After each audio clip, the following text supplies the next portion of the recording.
to Savage Minds. I'm your host, Julian Vigo. Today's guest is David Rovics, a songwriter, musician, writer, and podcaster based in Portland, Oregon. He is one of the most censored artists alive today, having had his entire discography on YouTube Music taken down, his YouTube channel deleted and then restored for now, and his presence on Facebook systematically suppressed, with crucial features permanently disabled. Since the 1990s, David has been touring regularly throughout North America, Europe, and occasionally elsewhere, playing on stages large and small, at protests and festivals, as well as in squatted social centers and folk clubs. He is known for writing songs about the history of popular struggles and social movements, and for participating musically in contemporary social movements in many countries. He has recorded dozens of albums, and his songs are streamed in the millions every year. His writing and podcasting can be found on Substack and other platforms. David often performs solo, and even more often as a duo with Kamala Emmanuel from Brisbane, Australia. Together they call themselves the Ministry of Culture. David also writes and records with his AI band, AI Tsuno. I welcome David Rovics to Savage Minds. As I wrote you the other day, I've had a lot to think about over the years of being no-platformed. I've been personally, since I started writing about the gender debates. Well, you've had to deal with this whole cancellation stuff, huh? Oh my God, but it was quite bad. After my first article with Counterpunch, Jeffrey St. Clair, his daughter, me, my newborn, she wasn't even 6 months old, and we were assaulted with over 100 death and rape threats, because that's what women do, God. right? Wink, wink. And I had to leave the country. Right. All of this because in my piece, it wasn't denigrating. I asked questions. I did months of research for the piece. And I saw, oh my God, these feminists who I thought, when I was first told about cancel culture around gender, I thought the person telling me was exaggerating. I thought there was a certain degree of hyperbole. Then I lived it. And to quote Madonna, live to tell. I mean, seriously, the entire scene beggars belief because it didn't end there. Just to get up to speed here, I have been canceled by many swathes of the gender ideologues, from the UK to Australia to North America.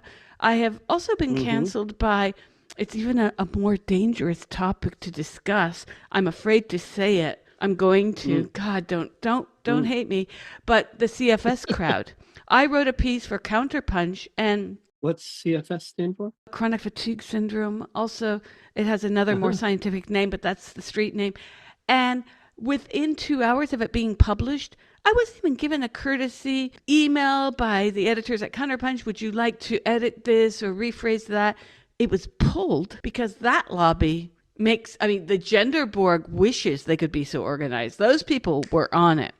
And I just thought, oh my God, is this where we are, that we cannot discuss anything? It wasn't like I was out there saying something nasty, like you're all faking your illness and tranny ranny. And no, I did not do that. I was frankly, I did loads of research for both pieces.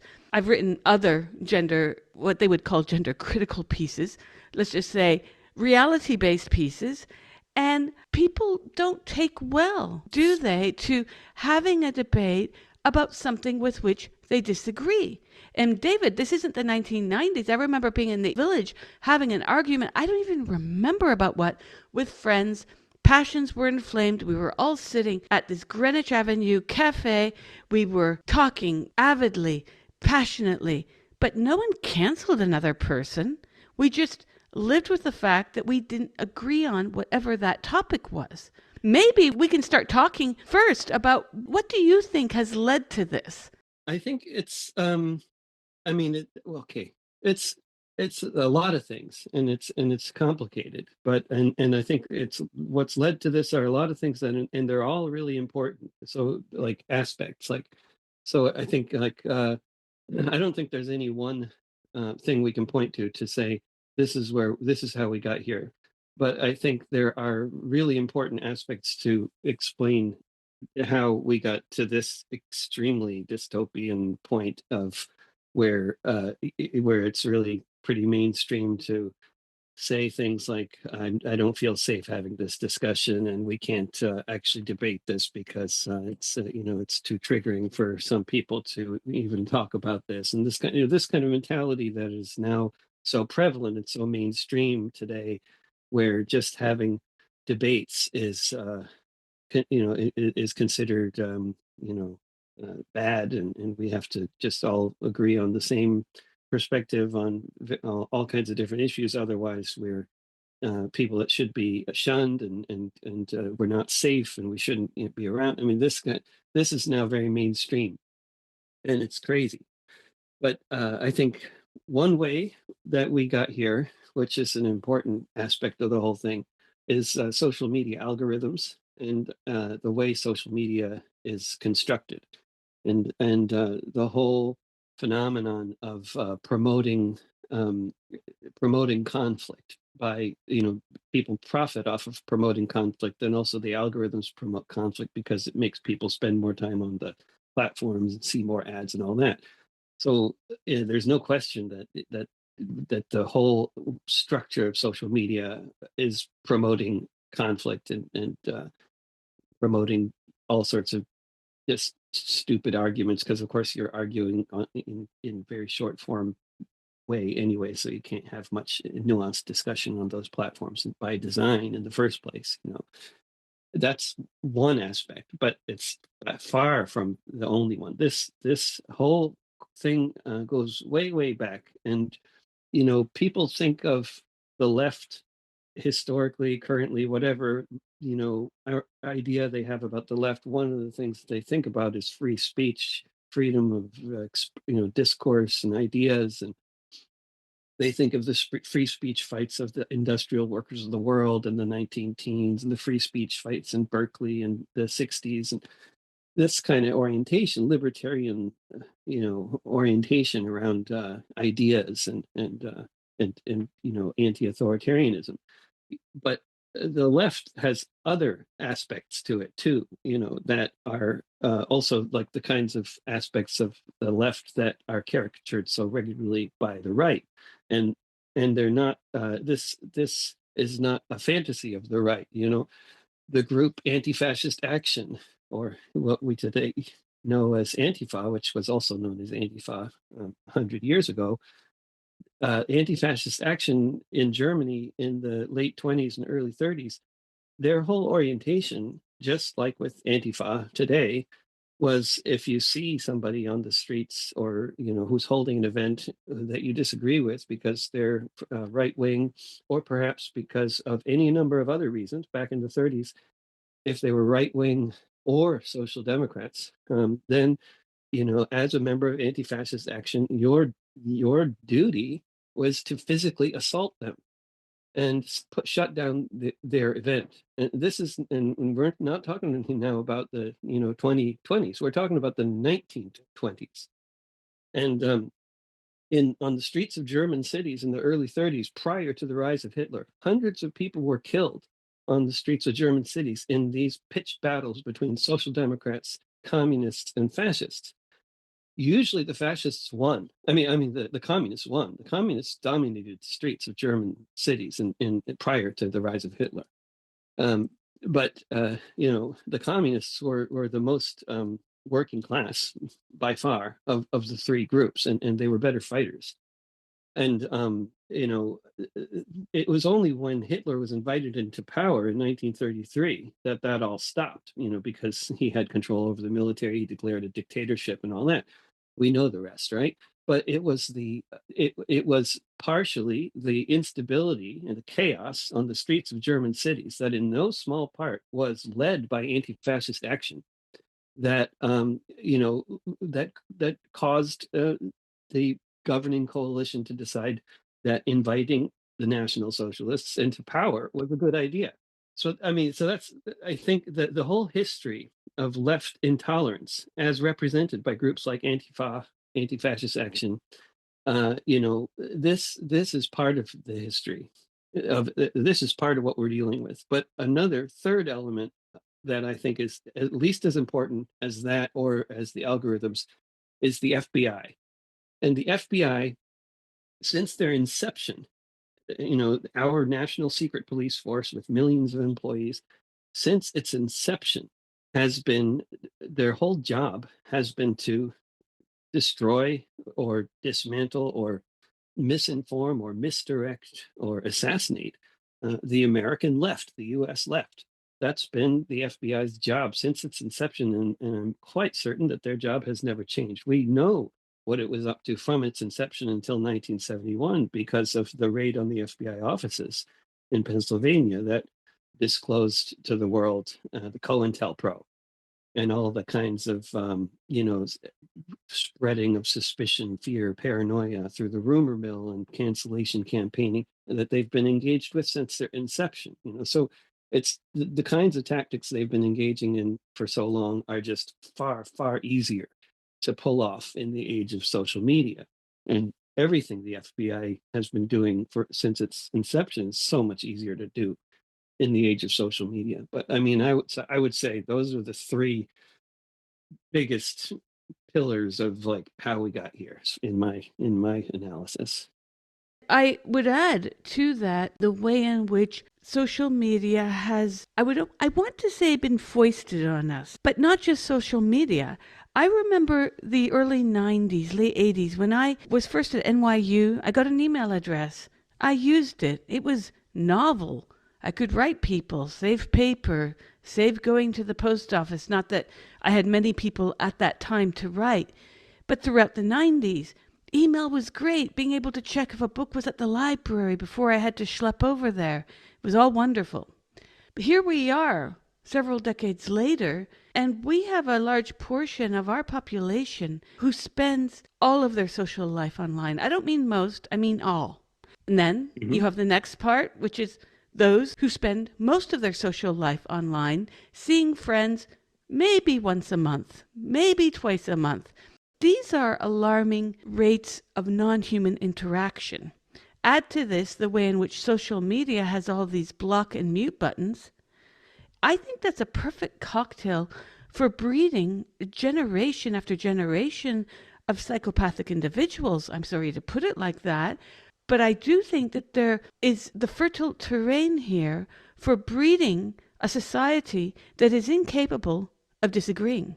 And allow me to give you an example from the recent, as we would say, shit show on my wall.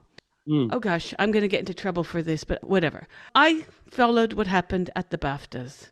I was a bit at first because I remembered this guy from when he told the Queen to fuck off. And I had a laugh when that happened because I'm like Tourette's. But Tourette's is not a mental disability such as the person is completely unconscious, they're not senile, they do not have what might have been called in the 1970s a form of mental retardation. They're completely conscious after the incident or before the incident of what their words mean and say.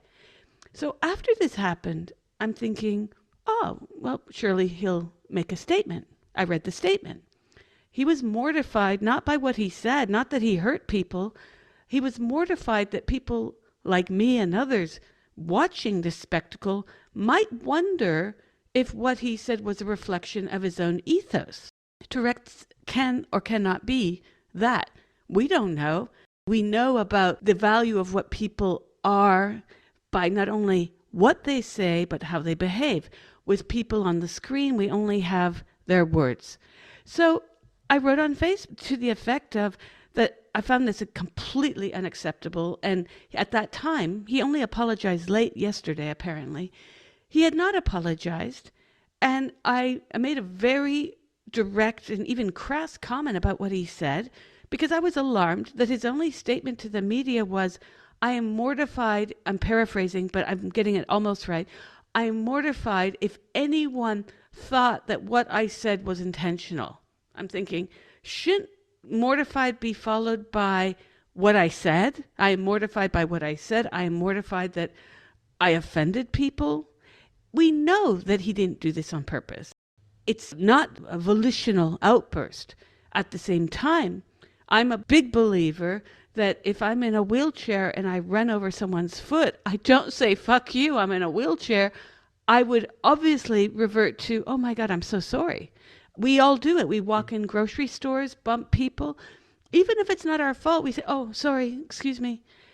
And I'm thinking, what happened here? So on my wall, David, I've been called an ableist for asking that a Mm. man who's completely conscious apologize. Where's the apology? I'm not the only one. I had a lot of people DMing me because they were afraid to get slammed in this. I've been called ableist. I'm thinking, is it ableist to ask someone to be part of society and take part in the social contract? He gave a lengthy interview before the BAFTAs on Sunday. I watched it. He didn't even make one outburst of any sort. And then I started to study what he said in his outbursts that night. Not ironically or ironically, depending on how you look at the situation, his outbursts were about women, a gay man, and another person of color, directors from India. These were the outbursts. Okay. Now, it could be a Mm. complete coincidence. It could be. Yeah. I'm not denying that. But what I've told these people slamming me on my wall, I'm getting it. I've gotten it so badly, is no one's debating that this person has an illness. No one's debating. No one is saying he planned it or that his outburst was completely under his control. No one is saying that. But one of my favorite actors was on the stage. I really love Lindo. And I saw his face when this was said. People should watch that. This is a man who's had the most stellar career. In fact, he's only become more well known in the later stages of his life, but he's been acting actively his entire career. And I saw his face. And I'm thinking, how in good conscience can you even call me an ableist when what's ableist is expecting not only that someone with Tourette's not be held accountable for their actions, even, as I repeated millions of times, non-volitional result of his condition, but he's again not unconscious. He's not in a state of dementia. He knows what he said. So instead of saying, I am mortified by my words and I sincerely apologize, obviously this was not my intent, silence for 3 days. The shitstorm on my wall has kicked off. And these are the same people, by the way, David, they've been using all this fake science because obviously you can say that people with Tourette's are not giving a microscope into their soul, but we don't know that. Nobody knows that. It could or could not be. How do we know? We don't know this person. Secondly, the same people that most of these people were the feminists fighting against gender ideology on very real and scientific basis, having to point out that no, we are not born in one of 86 flavors of genders or sexes, and please don't conflate sex and gender. These were the same people fighting that battle over the last 12 years, but now they're on the same train track as the gender ideologues saying, get educated. That's what I've been told. Get educated. You need to see the film. And then I thought, David, since when has watching movies become a PSA? Like, I watched the film, now I'm supposed to parrot the doxa from the film. Did this happen when Daniel Day-Lewis made My Left Foot? I don't think so. And they've also conflated documentary with fictional film, which this film that was up for a BAFTA, I believe it's also up for other awards. And I've seen it. I watched it about 6 weeks ago. Yes, it's telling a story. But as I told these people, we don't know who he is. The fact that he has failed to do the human thing and apologize to me indicates racism. I'm sorry. Call me crazy. And of course, they called me far worse.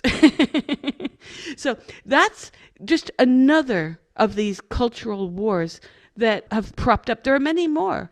I mean, it's the structure of the whole thing. It's the way it's structured. Also, it's really worth noting that 30% of people out there commenting on social media today are not people. And 50% of people commenting on social media today, according to something I heard recently on, I believe it was Hard Fork, the tech podcast, 50% of people commenting on social media today, when it's about a sensitive issue, are not people. So it's really important for, I think, you and everybody else who is spending any time engaging in so-called debates on these platforms to realize that you're really wasting your time and you're not debating with people literally half the time, and you could be doing anything other than that that would be more useful. But aside from that, I mean, these platforms it's not really worth paying any attention to what debates are going on these platforms, because these platforms are socially engineered to just get people to argue with each other. I mean, it's like we're just playing. The only reason to use these platforms is to promote your content, and people are on these platforms, and that's just how it is. And we can use these platforms to promote content because that's what we have to do if we want to promote our art. I mean, I know artists who out of principle refuse to be on these platforms, and nobody knows who they are anymore. And that's just how it is. And of course, the vast majority of people don't know who I am either. But if I weren't on Spotify and YouTube, I'd be, and of course, I've been banned from YouTube Music, and I was off of YouTube, and of course, these platforms do their um, they play the role of censor and everything else, and of course they control the algorithms and how much people see of what in the first place. It's all a very controlled environment. But the idea of, like, I mean, what you were saying before about the 90s, I mean, it's so true. That was the golden age of the internet, but that was before social media took it over and turned it into this phenomenon that it is today, which is something nobody should spend any time involving themselves on. It's just that it's not, you can't have real uh, discussions on a platform where half the people in the discussion are just like conflict promoting algorithmically controlled bots. I mean, this is not everybody, the sooner everybody just stops thinking that anything real is being discussed on these platforms and stops referring to these people commenting on their platforms as people, because we're all making these assumptions that they're people. This is and of course in some cases that we know that they're people we actually know, and we're pretty sure that their account has not been hijacked and that this is really somebody we actually know in the real world was commenting. I mean, that of course happens, but in so many cases, if you really have no idea who these so-called people are that are commenting on your wall. They're just trying to foment conflict. But the platforms are designed for that, and every day there's a new dividing line issue that we can all atomize around, and you're so right. And whether it's gender ideology, or the definition of gender, the definition of sex, the definition of trans, the definition of transphobic, I mean, we can, and we can split hairs again, further and further.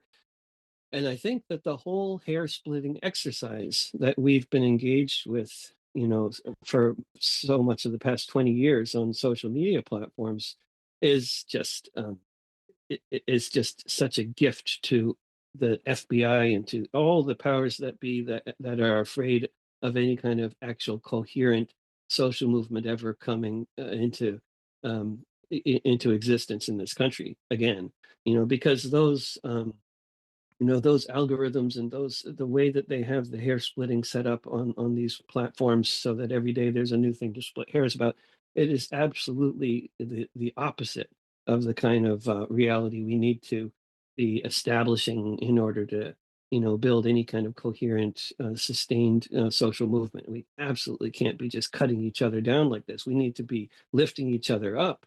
We need to be building alliances, building bridges. We need to be affectionate. We need to be welcoming. We need to be making love, not war. We literally need to be making love, not war. We literally should be putting on events that are all about food and music, culture, physical togetherness, being together in physical environments. Occupy Wall Street had the right idea as far as that goes. But social media, just turn it off. Use it as a bullhorn and then turn it off. Don't look at it. I was hoping, and every once in a while, I hope to have a productive conversation on Facebook. Is considered one of those social media elements for over 40. I thought maybe people will engage. Oh my God. Being called ableist because I want to treat another person as I would treat you or my own children or myself. I've caught myself being rude to people. It happened once when I was in Buenos Aires. I got a little too much into my research in researching the disappearance of the children of the disappeared and their kidnapping. And after many weeks of being there, I was in the post office one day to top up my telephone card on my mobile. Police officer behind me in the queue started to speak to me. I was really rude to him.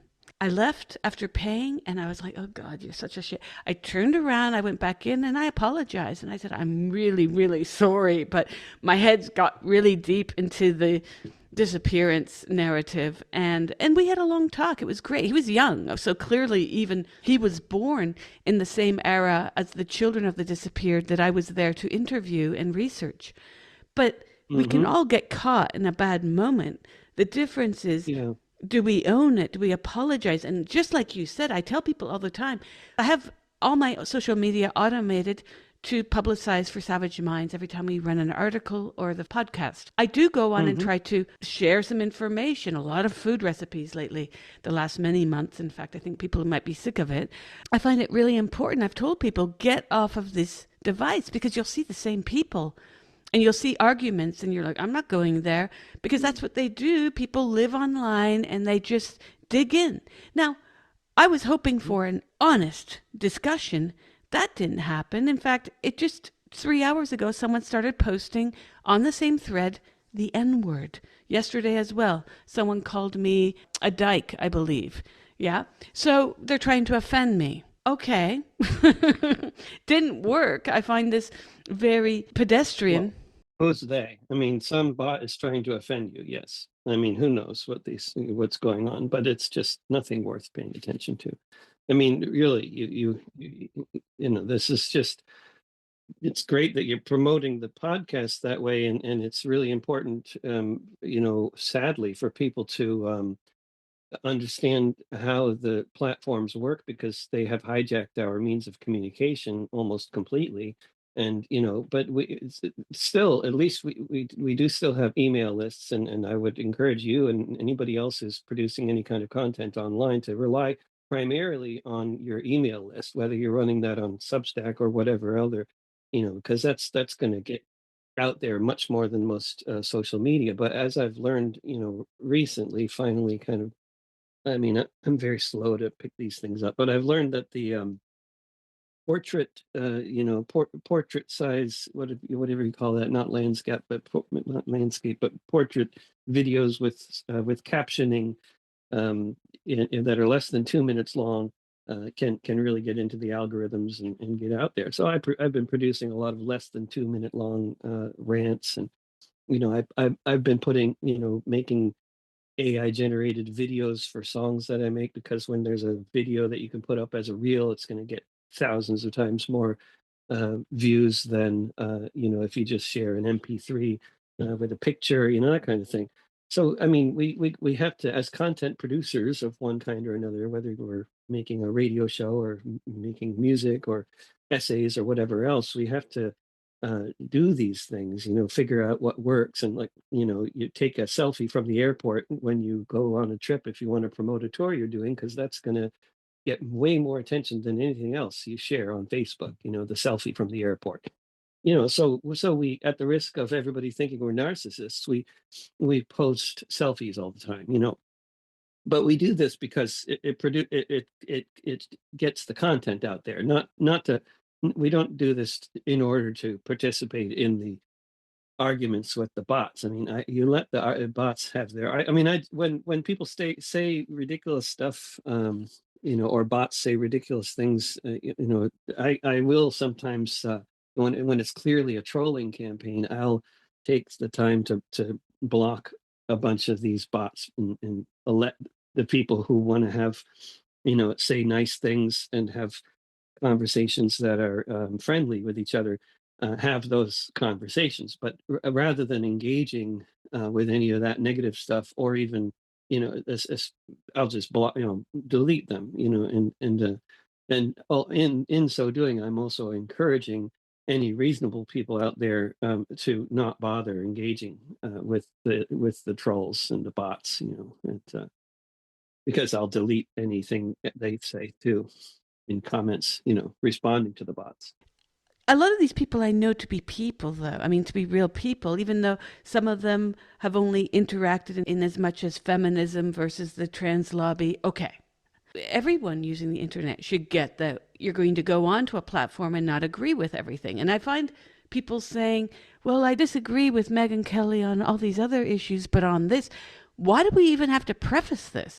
I don't expect I'm going to agree with myself from something I said last week to tomorrow, because we change our minds about things if we're at all open to new information.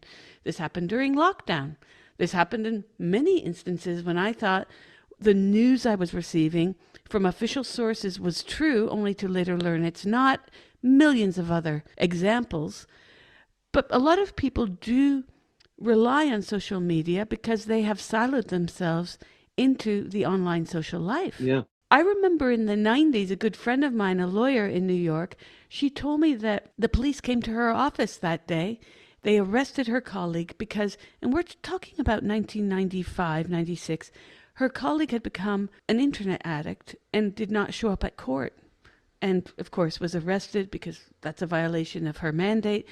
And I was intrigued. And then I heard more of the story in the weeks leading up to this woman finally had received some kind of help. But it was very interesting to me then that people in the early days of online dating, the very early days, the people were getting already addicted. Then you have the recent law from December in Australia limiting online access for social media to people, to teens under 16, I believe. And that's being Yeah. challenged in the Australian Supreme Court. But I have to say, Mhm. I don't disagree with that, honestly. I think that you Mm-mm. and I, we had the advantage of growing up and being told, hang out outside, go and play outside. The words of the day were, go play hockey outside. There was always a hockey game going on the street. No longer. And we're seeing a rise of other things synchronous to this. We're seeing unhealthy eating, unhealthy lifestyles, hence more obesity. We're seeing people, in fact, who are living exclusively from fast food or processed food because nobody is spending time cooking together. Remember that? Eating together. Yeah, but none of this is new.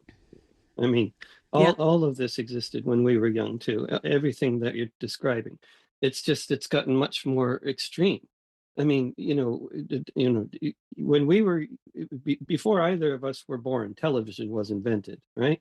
And that was massively impactful in a massively negative way throughout the world in terms of like, being the possibilities for the propaganda machine, for corporate and state and other forms of propaganda to be in everybody's homes all at once. And I mean, radio was also, and for that matter, the printing press, has been used, for this, for spreading propaganda. Largely that's what it has been used for.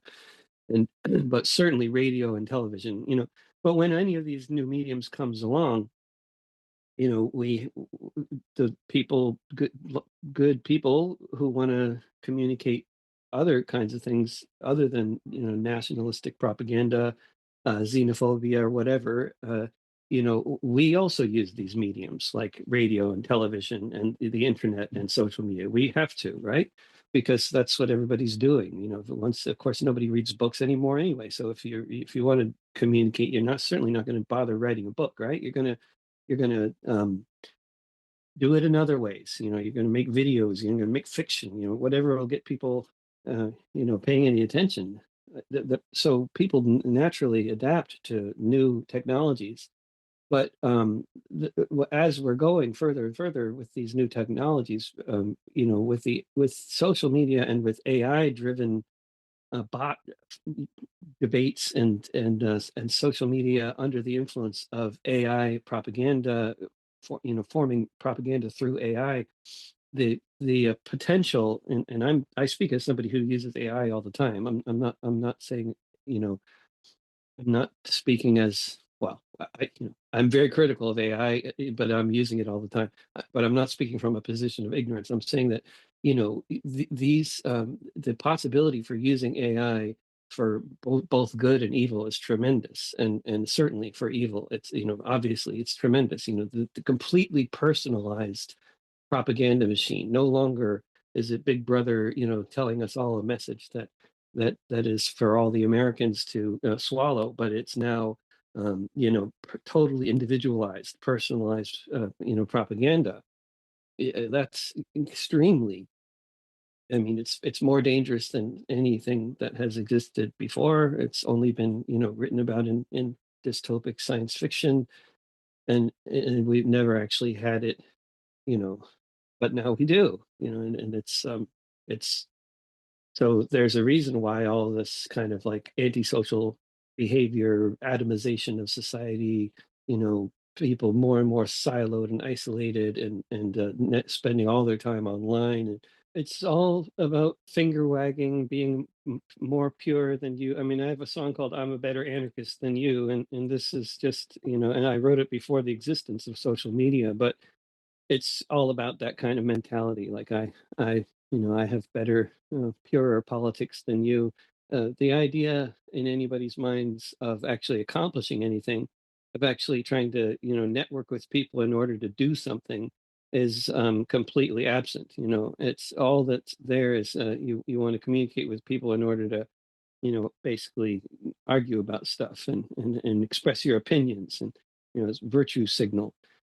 It's puritanical, but this country, the US started out as a, a puritanical thing. So that kind of thinking has long had a foothold in this society in particular. And I think, by extension, it's really spread throughout the English speaking world in particular, which is where I, th- I think you'll find generally the internet is most dysfunctional when it comes to English language forums, because I think the English language has and that'll all change now, of course, with translation and all that. But the English language setting on the internet is the one that's most full of bots and disinformation, I think.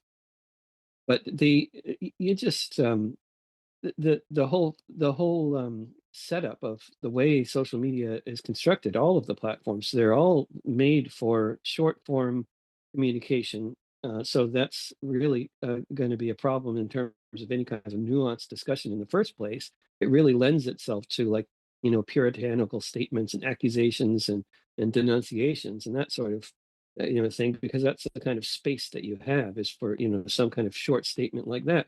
But then anybody engaging in more nuanced discussion, that will not go into the algorithms. It won't get anywhere into the algorithms, and this is something that, people like us who have been canceled, have a lot of experience with.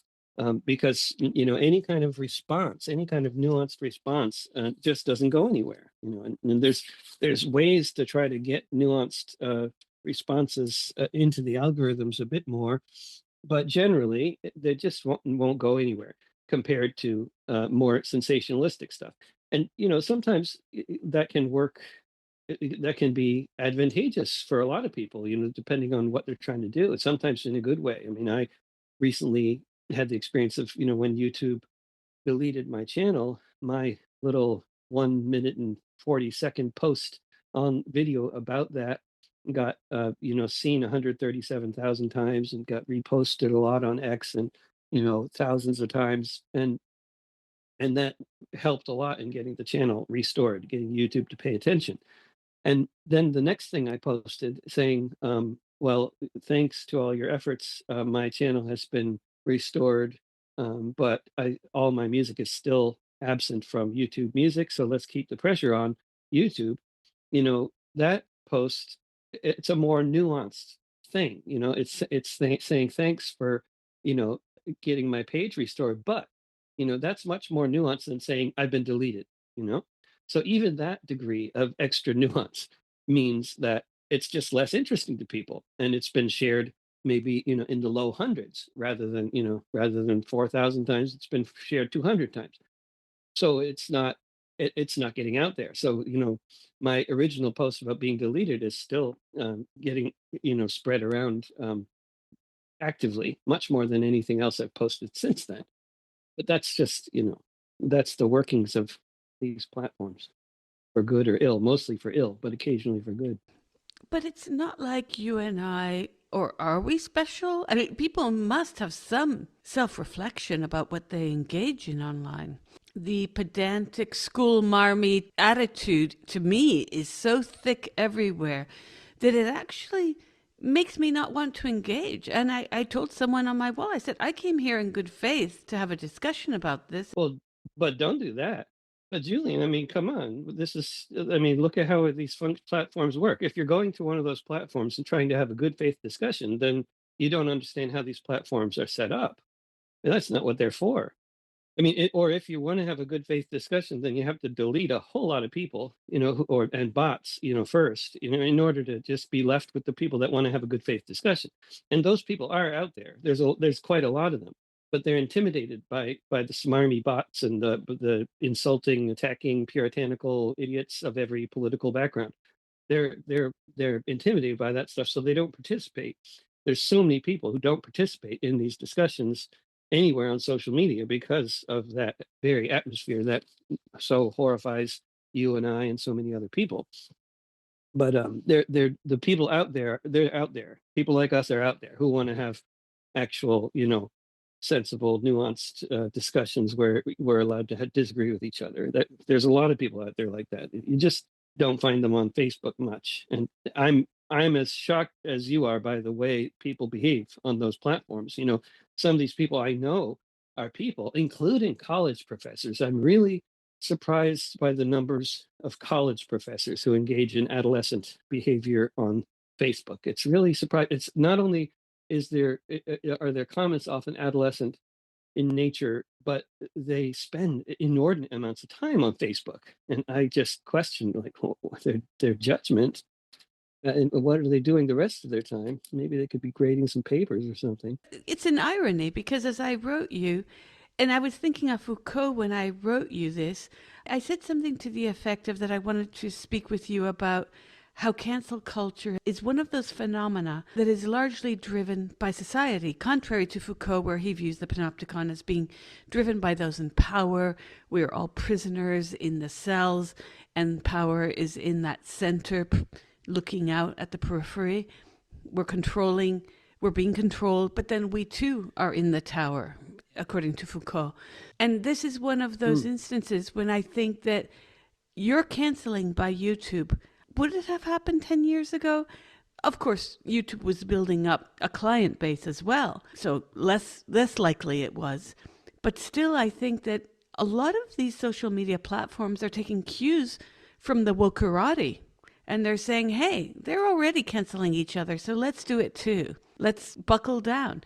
Yeah. Aside from my theory on this, of which I have no evidence except observations. I mean, have you seen this too? I mean, I disagree with. I would say that this this phenomenon is very much driven from above, but it is but it is one that people very actively participate on an individual basis. It's just the whole infrastructure for allowing this phenomenon of cancellation campaigning to be so prevalent in society today is the infrastructure of social media algorithms. It is how social media is constructed. So I mean, it is absolutely designed to foment cancellation uh, campaigning. It is absolutely trolling is inherent in these platforms and the way they're designed, and that is not just. And I'm not just talking about any one of these platforms. I'm talking about all of them, all of which I have experience with. I'm talking about Blue Sky, Threads, Facebook, X, YouTube. They all have their own idiosyncrasies. They all have different content that they want to promote and different content that you can put up that will tend to get out there better than other forms of content and all that. They're all different in those ways, but they all are all virtually identical in the way that they all, in terms of how they're set up, they promote cancel culture. And but I totally agree that once, but at the same time, cancel culture did not originate with social media. It originated long before that. And I completely agree that the right wing, looking at how the sort of, hate speech obsessed elements of the left. um they see the left canceling the left all the time, and they see that and they think, well, this is, they're canceling each other all the time, we can, join in on this too. But that is also disingenuous if they are, you know thinking that way, because the honest reality that anybody can see who looks into it is, censorship, algorithmic or otherwise, has long been a part of the fabric of society throughout the Western world, and very much including the United States. And this is not new. The blacklist, that all kinds of musicians and actors and everybody else had to deal with, when before I was born, long before I was born, is the same kind of stuff we're dealing with now. It's just, instead of on television, it's on YouTube. But anybody who has been critical of Israel, since 1967 or so, um, has experienced the blacklisting that comes with being critical of Israel. And this is not a new phenomenon, but it is certainly one that I've experienced very much, both on the social media platforms as well as in life generally. I mean, I can talk all day about that, but this is not, a question of being woke or not woke. It's a question of the powerful people that run this society are very pro-Israel, pro-genocide, pro-imperialism.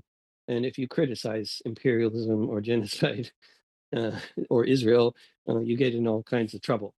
And there's, you can certainly, there's other arguments around other issues that may be less, sort of tied to a big powerful country or a big powerful ruling class. Um, that, and that may be those, they may, everything doesn't necessarily fall into the categories I'm putting them in, as far as my experiences go with, the accusations of anti-Semitism and all that. um, you know, but in this particular case, it is very much, a long-standing issue that goes way back. And that was the reason why YouTube pulled your videos, right? Because of your songs that were in support of Palestinian statehood and critical of the genocide and critical of Zionism. Yeah, although, I mean, I was accused of supporting violent criminal organizations, I and so saw that's why that. they, yeah. I So, had like, a laugh. which, I mean, and it is, it is like, it's kind of, it's, on the one hand, it's ridiculous, but on the other hand, you know, if Ansar Allah, the Houthi army, if they are a violent criminal organization, then I do support violent criminal organizations. If Palestine Action, with their sledgehammers smashing up factories around England, in order to try to stop the export of genocide to, Gaza, if they and their sledgehammers are violent, if they are a violent criminal organization, then I do support violent criminal. In fact, anybody who supports international law is a supporter of violent criminal organizations under the rules of YouTube and under the rules of the US, the UK, Germany, Australia, because in all these countries, and any kind of support for any resistance group that is resisting genocide, which is something that international law instructs any state to do. If another state is committing genocide, it is your obligation as a state to intervene and stop that from happening. So any state or non-state actor that is intervening to try to stop genocide from happening is enforcing international law. But if you support that enforcement of international law, you are supporting violent criminal organizations, and you should have your YouTube channel deleted. That's not like, that's not making an abstract connection. That's just like how it is. Those are the rules. It, it, that's it. That's how it is. So my channel is inevitably going to be deleted again, probably in the next few weeks. Because every time they find a new song that violates their code, when they seem to be employing, I don't know if they're employing bots to do that. I'm sure there are, but I'm also sure there are people that are, looking through all my material to find things to flag in order to get my page taken down again. and so whatever's going on, they will find another song soon, like maybe globalize the Intifada, or and they'll they'll say that song violates their rules, and now that's my third strike. But it's worth noting that it's not just the songs about Palestine that have gotten strikes and have gotten warnings and have been taken down. It's also any song that's sympathetic to Luigi Mangione. And there's been two songs that neither of which have said, you know, CEOs should be assassinated, or said that killing that guy was a good idea. They are not songs that are in any way could be construed as you know openly supporting violence like this, but they are sympathetic to his cause, and because of that, I am apparently, and I don't know what violent criminal organization he even is part of. None, I'm quite certain. But by writing these songs, I'm apparently supporting violent criminal organizations there too. Well, the lexicon is almost ridiculous because if you recall, we're now watching Al Jolani on the media, on the news almost daily. And until January of last year, he was on the top wanted list. There was a booty for his capture. He was very canceled. So one day he's a terrorist, and then he was uncanceled. Same thing with George W. Bush. When there was a state funeral, one of the presidents died. I believe it was George Bush Sr. And there was that scene of Michelle Obama holding hands with George W. Bush. And, oh, he's a painter and he's a kindly. I'm like, has everyone's brains been kidnapped, taken out? This is a war criminal. I'm sorry to not to be pedantic, but what we are living right now in relation to Syria, ISIS, and all its fragmentary groups, and our creation of them, by the way, yeah, this is all Yeah. thanks to decisions that man made, and that were carried out also because of Obama. But people like to get on the Yeah. anti-Trump bandwagon. I'm like, no, Obama is a war criminal too. I have days when I'm Hmm. embarrassed about being American. I know we have many great things about our country, but at what cost? At what expense? I do worry that these fights online could have been productive. They could have been productive. And I remember on 9/11 going immediately, I was living in Italy then as well, and I went to CNN where there were debates the week before on the Durban conference in South Africa. And you could comment on CNN in those days. And I just remember from 9/11 onward, things changed. Even the way that media and media outlets like the New York Times and CNN handled comments.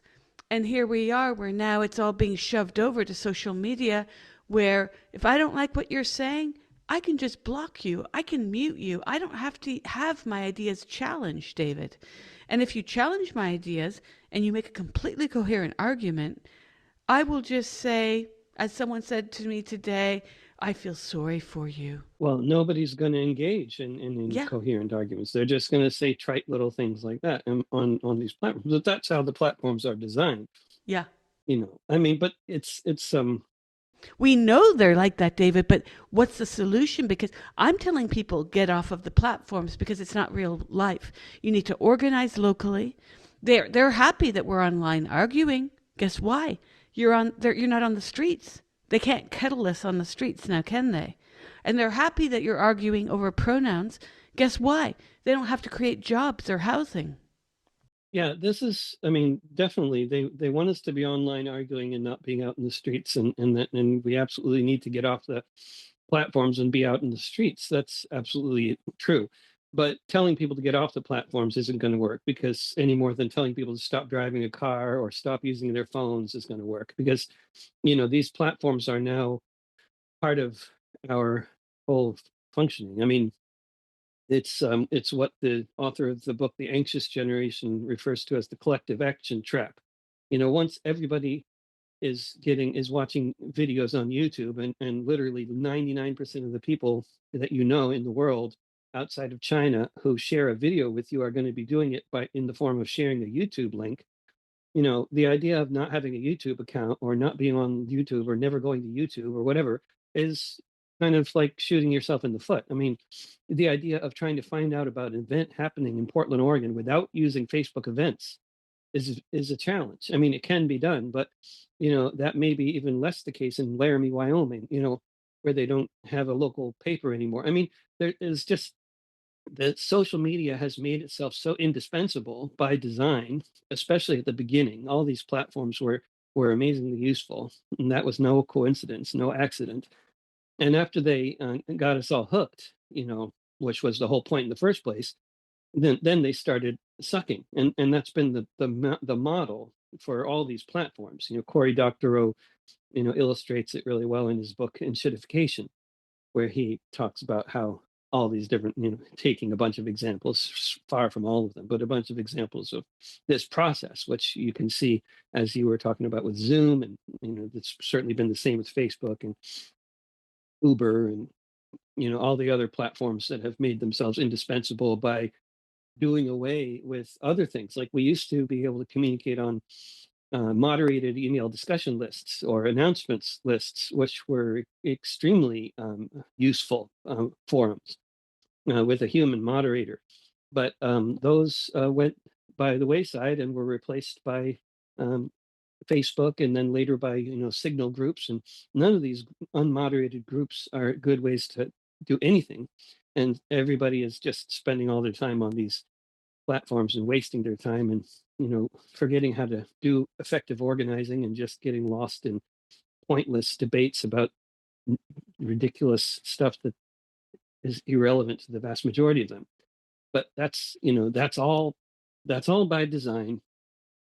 And yeah, could we could use these platforms, to there could be more useful discussions on these platforms. That's especially true prior to 2006, but since 2006, it's become kind of a lost cause, and I think not worth engaging with, trying to actually have nuanced discussions on these platforms. Yeah. I was hopeful for a productive discussion because sometimes it can happen, but you have to be talking about something that's anodyne. Like I've posted a lot lately. I've been doing work also with AI and doing some coding. And I wrote some things one day and a few people responded, but it wasn't anything to be told, you're pathetic if you think that.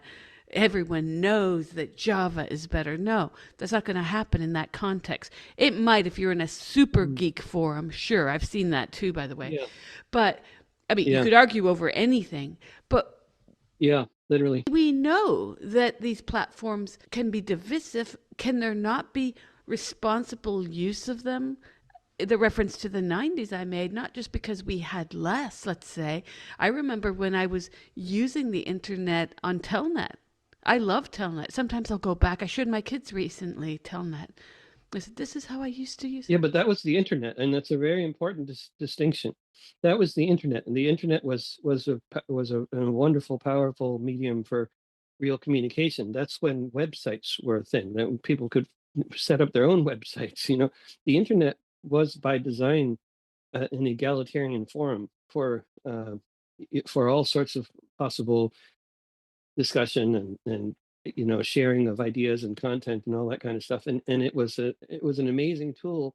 The internet between 1995 and 2005 was an extremely useful phenomenon, and I think how useful it was is really pretty easy to measure. I mean, we did not get any publicity in the mainstream press in the late 90s and early aughts in terms of organizing anything related to the global justice movement or the anti-war movement, and yet we had some of tens of thousands of people coming to events that we organized back then, and that was entirely because of effective methods of organizing that were really possible. That Not that they were impossible prior to the internet, but the internet back then could be used much the same way as the underground press was used, and community radio and underground newspapers, in the pre-internet era. And the internet what lent itself to the same kind of organizing, using the same kinds of methods, and in many ways more effective because it was cheaper. But that all changed in 2006 with the rise of Facebook and then the other platforms, YouTube coming along with it. I mean, they took over. They saw what was going on. They saw how useful, they being the corporate elite, saw how useful that the internet was, and how both they could make it useless and also make money off of it at the same time. They could turn it into a place where everybody could argue with each other instead of doing useful organizing, and they could make money off of us at the same time. That was their intent from the beginning, and that's what they've done. And it was never about connecting us. We were already connecting. It was all about disconnecting us because we were already connecting. And they have disconnected us and made money off of us in massive ways in the process. You're listening to Savage Minds, and we hope you're enjoying the show. Please consider subscribing. We don't accept any money from corporate or commercial sponsors, and we depend upon listeners and readers just like you. Now, back to our show.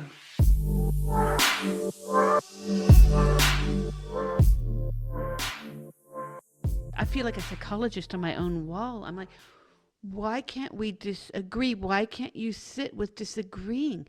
Because the power of what they're engaging in, and I don't even think some of these women understand what they're doing. Actually, the name calling, it's silly. You're not going to scratch me. What they're doing, though, It is trying to create an ambience of fear. And they said, well, you're the only one. You're not listening to the rest of us. Go see the film. Go read this article. And I'm like, I just posted a few peer-reviewed articles on this subject, and I am informed about Tourette's. My son has a tic. And so I'm not making a hasty judgment. I'm not a person who makes uninformed judgments at all. I will be the first person to say, No. I know nothing about that subject. Please tell me. But they're trolling. They're doing it as a group intentionally. That's how they do it. That's the way that the trolling works. There will be a group of like 17 different accounts, and they'll all say, "You're not listening to the rest of us." And look, everybody agrees on the basis that we have 17 different accounts that are all saying the same thing here. That's the whole technique, and they do that intentionally, and bots do that intentionally. And the idea, and it works, the idea is to change public opinion and get other people to either be intimidated about agreeing with you or to feel like they'd rather just avoid getting involved with these discussions. This is all done intentionally. That's how trolling works. And not only that, but there's books written about it, how to do it. It is official policy of every government in the world to run such campaigns against their own populations and in international forums in order to destabilize other societies. And you never know whether these people are even Russians or Israelis or Americans that you're arguing with. They could be any, and they probably are, all of them. There's a lot of bot farms that are there not just for political elections, but to take temperatures of what people are saying and turn, and some of these are even experiments, by the way, turn the public opinion just to see if it can be done. This is happening on a big, massive scale. Yeah, and it is happening. I mean, they know it works and they're doing it on a massive scale. It's not experimental. This is a massive phenomenon already right now. In 2024, in April 2024, I got 27,000 comments on Facebook, and 99% of them at least were pro-Israel bots. And I got an award. I got congratulated by Facebook for my increased engagement, and they sent me $200 that month for that. And then they did the same thing the next month because it was another 27,000 comments, and then the troll farm that was targeting me, got their hose directed somewhere else, and suddenly it was crickets.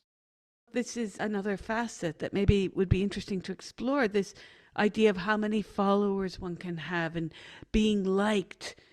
Very high school in a sense, but now it's turned into a verb of I liked it. Did you like my post? I liked your post.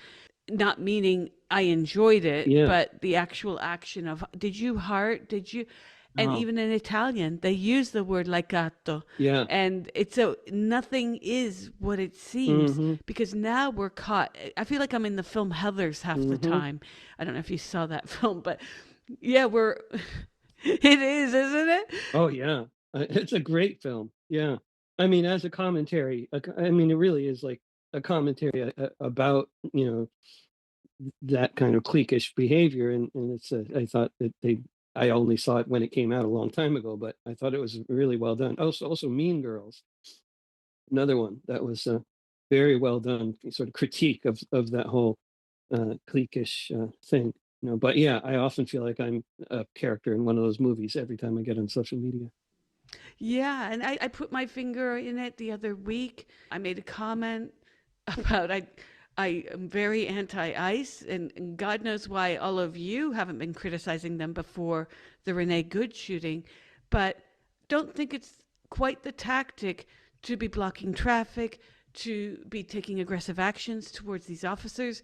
And I am a big believer we should be protesting, not using vehicles as weapons. And people flipped out on me, but I'm like, I think it's important that you guys understand ICE has been around for 23 years now. They were disappearing men of Arab or Muslim origin all over the country in the months following 9/11. Where were your complaints about Yeah. ICE? So I find it really cherry picking a lot of these debates because people will say things that are like, for someone like you or me who's been in the thick of media for years, it is a sort of duh moment. And not to insult people who are newly coming to information, but you're coming to information years later does not mean that suddenly now you rule the roost of opinion making and how it should be expressed. And I do worry about you mentioned Antifa before. When the debate on my wall happened around the Renee Good shooting, I said these tactics are what have landed women in hospitals, the ones who were being called TERFs. Remember that march in Oakland Hmm. where women were beaten up because they said we don't want men in our private spaces, in our shelters, in our hospital rooms, in our prison cells, and they got beaten up. Do you remember? Now you're Hmm. supporting that? And I said, I come from maybe another generation. I don't think it's about age. I think I was raised with the foundations of Martin Luther King and Mahatma Gandhi. My father's Gujarati. Goodness knows we got those lectures a lot. And I am a big believer in peaceful protest. Not saying that violence is not necessary. Violence, unfortunately, sometimes is, but this is not it yet. We're not there yet. So why don't we use peaceful means? And people were giving me shit for saying the most peaceful Well, statement. yeah, of course, but this shouldn't be the least bit surprising to somebody who's been engaged on social media. I mean, No, not at all. I'm No. noticing a pattern here, Julian. You're acting surprised. Like, why are you acting I'm surprised? I'm Why are you surprised surprised? that by the numbers of people because what happened, well, this is what happened on the latest debate. People just didn't show up who agreed with me because they don't want to get shot on either. No, they don't want to get shat on. How it is. That they don't want to defend you publicly because they don't want to get engaged with this whole phenomenon of getting trolled and getting attacked. They're afraid. They're going to be afraid to associate with you. A lot of people will be, right? Because Yeah. any association with you on or offline is going to mean that it's assumed that they agree with all your controversial positions on everything. And then that's the sort of guilt by association mentality that we're all living under right now. It is absolutely an anathema to guilt by association is completely the opposite of free thought and free ideas and expression. It's you can't have guilt by association and free idea circulation at the same time. They're completely at odds with each other. But that's the puritanical mentality that is completely hegemonic on all of these social media platforms. Hegemony is the word of the day here. Yeah. We're seeing how it's operating to convert the masses. Who needs Christianity or the Oh old yeah. world colonial model? The internet's doing it and far more effectively and far more speedily. Yeah, but let's distinguish between the internet and um, you know social media True. corporations that are, this is what's doing it. These specific, platforms that are run by the capitalists. The internet itself is innocent. There was talk of there being a division in the internet. Remember that about 10 years ago? They were going to create a non commercial internet. and then the internet where you have all the advertising, all the stuff that we're living right now. But that didn't seem to really go ahead as planned. I've heard of some success in certain kinds of forums, but ironically, I was invited to a Slack group and then I was disinvited because of an opinion I held. Yeah, because you're too controversial. Yeah, that happens to me all the time. But the it's the I mean the internet, it's still there. It's just because of these corporations and their wealth and their power, that they get people hooked in, and then they create a cycle of dependency. In all kinds of ways, they become indispensable. They do that on purpose. They become a monopoly. If you're using a particular platform for whatever it is, some other big corporation is going to buy that, and then they're going to incorporate it into their social media, reality, and then pretty soon they've got you sucked in. I mean, if you were using Google Maps and you were just using it for maps, somehow or another, you're going to get sucked into all kinds of other Google products, and that's the way it is structured. But the internet still exists. It's just that nobody's using it. I mean, the Fediverse, which might be what you're talking about, this exists. It's just that it's a matter of people using it. I mean, people are constantly telling me things like, I'm sorry you got kicked off of YouTube, but here there's this platform called Upscrolled, or this, or Rumble, or whatever it is, that you should get on. What these people don't understand is YouTube is the living room. So, you're telling me, I'm sorry, you can't hang out in the living room anymore, but there's a closet over here. Um, you know, like, yeah, I don't want to sit in the closet. Everybody else is in the living room, and I want to be where everybody else is. And there's a reason for that. And it's not just because I don't like, dark, dank little rooms that you can't move in. It's because I want to actually have some kind of communication with other people. So I don't want to be principled and invisible. I want to be unprincipled and visible. I'd much rather be unprincipled and visible. I'd much rather have some kind of a financial relationship with Bezos, Musk, uh, and Zuckerberg and Gates, and I have a financial relationship with all of those idiots. But I'd rather do that than to be invisible. I see what you're saying, and it's sort of the lesser of several evils, not just two.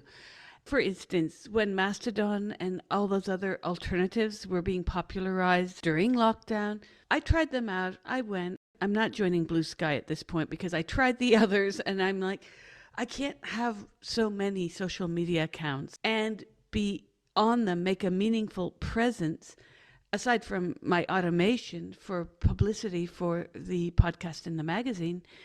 And I am skeptical as to if we can have discussions that are not in person anymore. Because while you and I are speaking to each other, and I haven't called you names yet, and you me, I am not seeing that even on a Facebook page. And sometimes I have to say, hey guys, my family sees this. Do not use those words, whatever the slur they're using. I'm wondering why that there are not other people like you and me on Facebook who are able to just say, okay, to hell with what they think about me. I'm going to sound off. One woman is on my side and she's chiming in. I think a lot of people are very pedantic about, let's say, what Tourette's means, and but you should know that. Well, no, the thing is we're talking about a human community and the social contract. In fact, the same thing that we're talking about the abuses online. Maybe there's a point in which we stop abusing each other and just accept, like that Mr. Rogers song, that we're all different. We all have different qualities. We all have different thoughts, and we can share them and sit with not agreeing with each other. What happened to that? What's happened to sitting sitting with it? I wish Fred Rogers ran the internet. It would be a far better place, or at least if he ran, Facebook. But the thing is that, you know, people at this point, I think that, the fact that I have been canceled, and of course, my cancellation far predates, YouTube deleting my channel. My experiences with cancellation campaigning spans the left and the right. I've been very actively campaigned against by pro-Israel forces, as well as by people associated with Rose City Antifa and other people associated with the left. Right. So I'm very glad to have had all of these experiences because because what I'm experiencing, what I've experienced is something that you and so many other people have also experienced. But until we experience this kind of thing, we often have only some kind of an inkling about what it must be like to get canceled. It's a really important thing, for an experience for people to have. But so many of those people who don't want to engage in these discussions, or don't want to agree with you, or don't want to, express opinions that are not that are maybe open to interpretation and could result in them being called names. There are a lot of people like that out there because they're living in fear, and they're living in fear for very legitimate reasons. Because they understand, however well they understand it, they understand that these forums, these public discussions on Facebook and Reddit and X, are all there to be weaponized against them.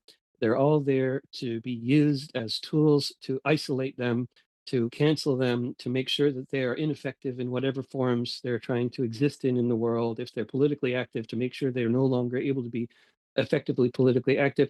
Once you've been canceled, as you know, everything you do on or offline, especially online, mainly online, there's a shroud, there's a cloud of suspicion around you that has to be dealt with all the time.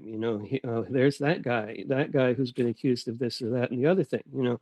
I don't want to associate with them, or I might get accused of those things. I don't know if the accusations have any merit at all, but I don't want to get accused of those things. It's easy for them to actually, consult an AI chatbot and say, like, this guy David Rovics, he's accused of this, that, and the other thing by so and so and this person, and like, what are the merit to these accusations? And then any of the chatbots will say, "Oh, there's no merit to any of these accusations. Here's what they're all about, and here's why they have no merit." It's really easy these days to quickly ascertain that somebody's cancellation is for totally crazy reasons. Because of not agreeing on this or that, or because of accusations that are, people will say, if you don't believe in, and I know you've gotten this before, but if you don't believe in the number of genders that somebody thinks there are, then that means you support genocide of trans people, right? Have Yeah, you yeah, ever been yeah, told yeah, you yeah, yeah. support genocide of trans Words people? are Like, how murder. do you even argue with that, right? Yeah. But it's once you're in that kind of mentality, and that everybody, so many people are out there are in this mentality, and this mentality is basically very much encouraged and fostered by social media, as well as by the liberal press, which tends to swallow a lot of this kind of puritanical thinking as well, and really platforms people who think this way. you know it's the people are afraid, and they have reason to be afraid. Nobody wants to have this cloud hanging around them. I was afraid of it before it happened to me too. I was afraid of it in more than I really realized at the time, and it makes me cringe to think of the kind of fear I had for having this kind of thing happen to me. When I saw it happening to other people. Yeah, well, when it happened to me and I had to leave the country, I was relieved to be away from the direct threat of physical harm. But over the months and telling friends, and I was in the Middle East, I had to escape the UK to the Middle East for safety. You laugh at Mm, that one, but this is true. And yeah, people don't understand the dangers of this kind of conformism and what it is doing to our society. People bang on about free speech. Wait a second, dudes. I was told, oh, so you want John Davidson to have to stay at home. You want him to be locked inside. Well, I did not say that. This is another twist on you want to kill trans people. Oh, but he can't help himself. He shouldn't have to apologize. Well, we accidentally do things all the time. We even do things we're not aware we're doing sometimes. And we do apologize, even at the very least, for hurting someone's feelings, even if yeah. we might not People agree. twist it all around. Anything you say, people are going to twist it around into this total extreme statement. And I mean, I don't know if you saw the Barbie movie, but Yes, yes, yes. the scene, it was wonderful. I mean, there's a lot of it, but and the scene where Barbie goes into the high school cafeteria, and within about 30 seconds she's being called a fascist. Right. I mean, that was classic and perfect and very representative of the, discourse that you have encountered and I have encountered, and that is basically, completely the norm now on social media. It's everybody's a fascist, and you could say these things to people that you have probably never actually laid a finger on someone in anger in their entire lives, right? And you can with a straight face, or online or whatever, at a women's meeting or whatever it is, at a library in Seattle or Oakland or Portland, you can say to some woman, you support the genocide of trans people, and this person who has never slapped a child or an adult in her life is going to now support the genocide of anyone. I mean, this kind of thinking is absolutely completely absurd, but it is very common, and that is extremely alarming, and it's also no accident. Hyperbole is also a byproduct of social media because it has carved away nuance to such a degree that we only are left with hyperbole. Yeah. There's no in between. And I'm still alarmed because I only posted this statement after waiting a day for this person to make an apology. I will never get over the faces of those two men announcing at the BAFTA, and there they were receiving a treatment that was accidental. No one would put that into doubt. But I will not forget the expression of their faces. And I think people need to be aware that we can't just pretend that things don't happen. This is what's happening with the representation of the genocide in Gaza. It's self-defense. Are you saying that Israel cannot defend itself? We'll do a Pierce Morgan. Are you saying that Hamas is not a terrorist group?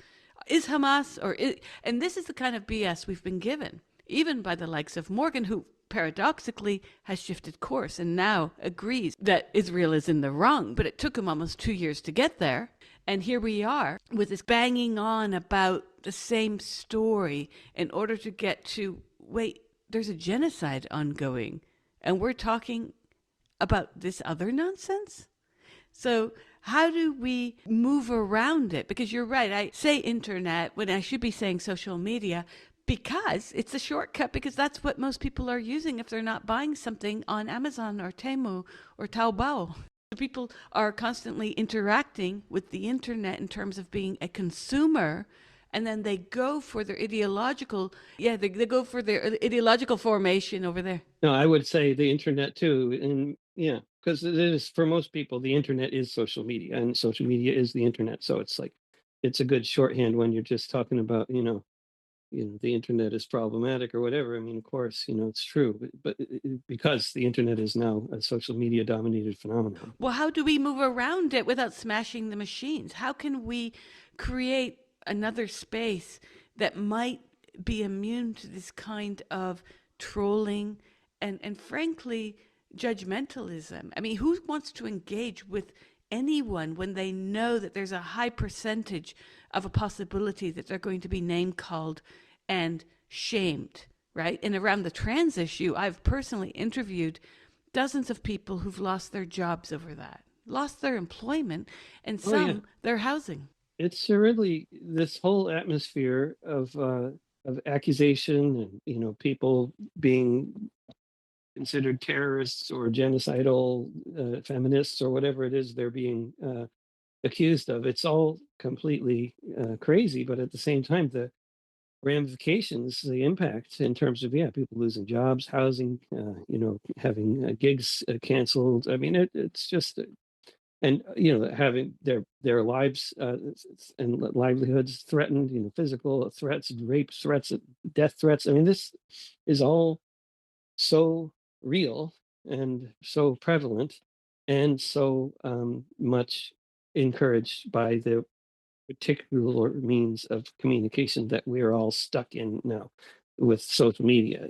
But how do we get out of it? And you know I mean, taking the broad view in terms of how we get out of it. Mm-hmm. Are you still there? Oh, yes, Okay, yes. just want to Sorry, make sure. sorry. I thought No, you were no, no, just just want to make rhetorically sure, asking because the question. yeah. So Yeah, how to broadly, I think what this comes down to long before social media. If we, sort of back up and widen the scope of our vision here and look at, the past, century or something. You know, um, there have been times in history when social movements have been very influential and in huge ways and have reshaped whole societies, including this one, and that some of those social movements include the labor movement of the 19 teens, the Communist Party in the 1930s, the civil rights movement in the 50s, the anti-war movement in the 60s. When you look at those movements and the kind of influence that they had and how they reshaped society in so many ways, you can find all sorts of commonalities within those movements. And one of those commonalities is their belief in organizing everybody in this radical inclusivity and the emphasis on being in solidarity with each other and finding common ground. Those movements were all based around those ideas. And meanwhile, there are other forces at work in society, not only this one, but all over. And in this society in the US, it's led by groups, entities like the FBI, which is our national secret police force, which nobody calls that, but that's what it is. And that's what it's been since the early 20th century. And the FBI and other groups like that, red squads and police departments all over the country, not to mention, of course, the corporate propagandists who are working for exactly the same ends. Their whole position is always to find ways to atomize, to isolate, to divide, to get people arguing with each other, to play people off of each other. It's divide and conquer. That's their whole MO. And that has been for, over a century at least, in terms of like the existence of the FBI anyway.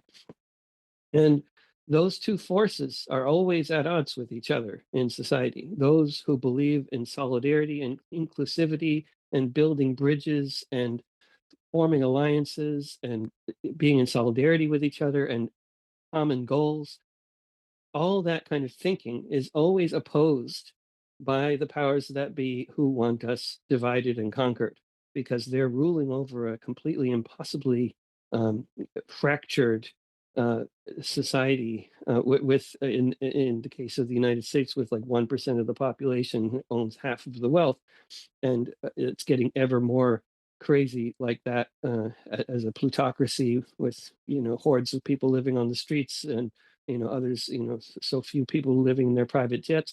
This is an impossible reality for them to try to maintain, and it can only be maintained through a constant practice of divide and conquer of the population, and they have gotten that whole technique now in they can do that in ways that were previously unimagined and far more effective than any other way they used to do it. Far more subtle, refined, individualized than any form of propaganda before. But when you back up and you look at the overall picture here and forget about issues like Israel, Palestine, trans, feminists, whatever, and talk about the big picture here, you're talking about people that believe in inclusivity and solidarity and doing useful things in with the common goal, and people in power that believe in stopping that from happening. And that's who runs social media. So, what are the solutions? Because you're right, telling people to get off social media won't work. I would love to have a block party every day just to get people out of their houses. That's a great idea. It's not just social media. People are more and more isolating themselves inside. If it's not social media, it's Netflix. This is a continuation of what we were Hmm. trained to do during lockdown. Lockdown became that template of a very, in my opinion, dystopic future. Absolutely. And I do not want that. I do not want that for me. I do not want that for my children. as I told my students one day, I didn't realize what I was saying at the moment. I said, I want to die teaching. And then I realized they would have to witness my death. And I said, I'm sorry, you're going to be in therapy for many years. Yeah, right. Wait a sec. Can you do it like in an hour? Yeah, Yeah. yeah, yeah. But yeah, that's it. We've got a world that we are not living in anymore. I feel like in my lifetime, I've witnessed things go from bad to much, much worse. And you're right. Like you said at the very beginning, Hmm. that a lot of the things I mentioned are not new. Obviously, we've been dealing with a degrading diet throughout the 20th century, but especially since World War II and the Betty Well, Crocker. especially, yeah, since the 1950s. Exactly. Post war America, the birth of the instant food, instant kitchen, microwave later on, food Hmm. drive throughs, pop, as they call it in Canada. But And also the couch potato phenomenon. I mean, that's also, that also far predates the internet. The phenomenon of people being addicted to television, which is, hard for people today to imagine when you only had a choice of three or four channels. But it was very very addictive, and there were people, and I'm sure that you and I both know many from our when we were young. How many adults do we know out there who just came home from work, turned on the TV, and sat down and stared at it? And that's what they did until they went to sleep. And there's millions and millions of people who are doing that throughout the 50s, 60s, 70s, 80s, 90s, millions and millions of people. That was their life. And now it's just a little more interactive, if they're interacting. Of course they may be just staring at the screen, and just having a far greater selection of possible things to stare at. But others may be interacting. Perhaps they're getting therapy from their chat bot now or whatever. But it's still a totally isolated reality that is, working as long as they're isolated doing, um, basically meaningless things, which the social media platforms can pretty much guarantee. Then that's how they want us to be. And that's but the way out. I mean, I don't know. I don't think that I've actually been thinking about writing a novel about this, actually, because I don't think it's a simple answer, and which is why I'm thinking about writing a novel about it, like about how this could happen potentially. But I think that somehow there needs to be a new movement that takes hold, independent of social media platforms, that is driving people towards doing something with each other in physical places, on a very regular basis, like daily. And I think that kind of movement is possible to get off the ground. And I don't think it's going to be promoted online and on social media platforms. It'll have to come from somewhere else and have to sort of take hold through some other means. And it'll have to be something that can maintain itself without the help of social media. So, I mean, I think that's the first thing people need to be thinking about is how can we do that? How can we organize in a way that does not rely on either the corporate or so-called public media or social media? And in the days before social media, that kind of thinking it was far from a paradise, but that kind of thinking was very prevalent. Like, how do we organize this event and get tens of thousands of people who are ready to come here and commit civil disobedience, but knowing that there's no uh, mainstream or public media that is going to give us any help with promoting these events. Very unlike the modern era where every No Kings protest gets blanket coverage on NPR and MSNBC and naturally is well attended. That's not how it was, 25 years ago, but we still had very well attended events, and we need to get back to that kind of organizing and that kind of thinking where we are the media. Be the media was the main slogan of the indie media, the independent media centers of the time, that were so um, prevalent and influential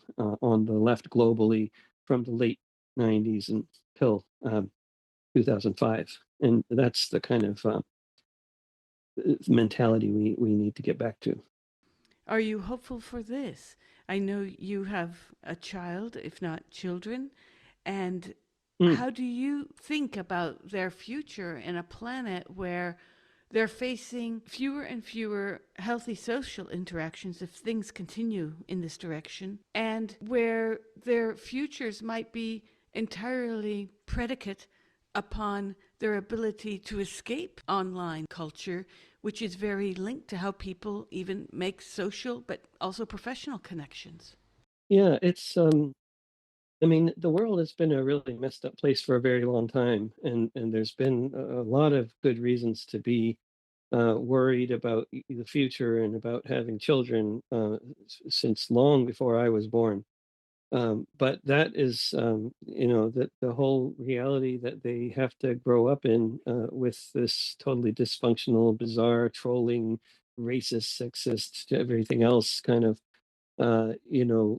sort of norm that you can so easily find, so easily come across, really disturbing, violent, or sexual, material that at the touch of a button. And, it's this, the whole reality we're living in for children, I think is very disturbing. And, that's also been the case for a long time. I mean, where I grew up in Connecticut, as a kid, I think half the kids I knew in my neighborhood were physically beaten by their parents. That was horrible for them, and it scarred them for life, all of them. You know, that's been around for a long time. I have friends around here who were interned in internment camps for being Japanese. I mean, it's been a messed up world for a long time, but now it's messed up in all kinds of, relatively new ways that we have to contend with. You know people who were in the concentration camps that the United States made during World War II? Yeah, I've met people. I'm not close with anybody, and they're all very old at this point. But yeah, it's not hard to meet people around here who were interned. Yeah. And I mean, the world's been a messed up place for a long time, and it is still. And there's new ways that it's messed up that we all have to contend with. And Martin Luther King, when he said, the arc of history is long, but it bends towards justice, was probably wrong. But it's still a good way to think because it might be true, and we can at least have a longer term view of history and hope that it might be true, and we can orient towards that being true because it's healthier for the yourself and the rest of society if you have a little hope in the future. um, and I think that's what Martin Luther King was driving at when he said that in the first place. And I don't know whether he really believed it, but whether or not people believe it, people live that way, live according to that kind of thinking because it's the most sensible thing to do. I heard an interview randomly popped up on some social media platform of Jesse Wells saying pretty much exactly the same thing just yesterday. We're living in this era of what Baudrillard would call the hyperreal. I don't think people are aware. I'm looking at the insults in this thread because they just keep coming. I don't think you realize how rude and arrogant you sound for saying that I think that this person should apologize. This is where we are. People can't tell the difference between reasonable interrogation or reasonable upset and the rest. But let's bear in mind, Julian, that the reason why people are commenting and the reason why this is because this thread is growing and constantly attracting more insults is because everybody who you are connected with on Facebook, this is the first thing today, probably yesterday too. This is the first thing that comes up for them. Every time they go to Facebook, you're right there again and again and again. You're on top. And the reason you're on top is because this post of yours has generated enough controversy that it pushes it to the top for everybody. So, Yeah, and yeah. and the reason that Facebook does that is because they know it's going to keep people busy arguing and seeing more ads. So, I mean, this is what's happening, and it's so don't make the mistake of thinking that people actually care about this issue so much or your opinion on this issue so much. They don't necessarily. They're just seeing it. They're all confronted with it constantly. Well, it's the school marm attitude. It's like, are you so detached from 20 years ago that you don't remember what it's like to sit at the table while your father talks splendidly and lovingly about Ronald Reagan? And you're like, how am I going to make it to the dessert? Were families always going to debate in ways that ended up no platforming? Well, as it turns out, yeah, there's a lot of people. I've interviewed them for pieces I've written who they can no longer go home for Christmas because of the gender issue. Well, that's true of a lot of things too. I mean, that's been true for Exactly. around Israel and people of Jewish lineage for decades. I know, including my own family, I know lots of people who they can't talk to members of their family because of their differing opinions on Israel, and it's been true for a lot of things. It goes back a long way, but it's really it's really prevalent now because it's so extra promoted, these kinds of disagreements by their very, algorithms.